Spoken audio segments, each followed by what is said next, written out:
দাদু, কে কে? কি হয়েছে দাদু? দাদু, বেলা 10টা বেজে গেছে, কিন্তু এখনো সূর্য ওঠেনি। হ্যাঁ, কি বলছিস? ওই দেখেন। দাদু, তুমি তাড়াতাড়ি কোরআন শরীফটা খুলে বসো। আচ্ছা, ঠিক আছে। আল্লাহ।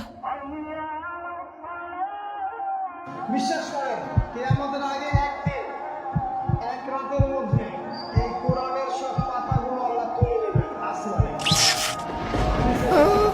হে মানুষ, তোমাদের পালন করতে ভয় করো। নিশ্চয়ই কিয়ামতের প্রকম্পন এক ভয়ঙ্কর ব্যাপার। আজই হলো পৃথিবীর শেষ দিন।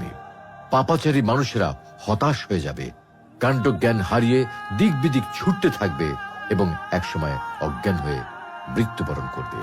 আল্লাহ রাব্বুল আলামিন আমাদের সকলকে পৃথিবীর শেষ দিনের ভয়াবহতা থেকে হিফাজত করুন।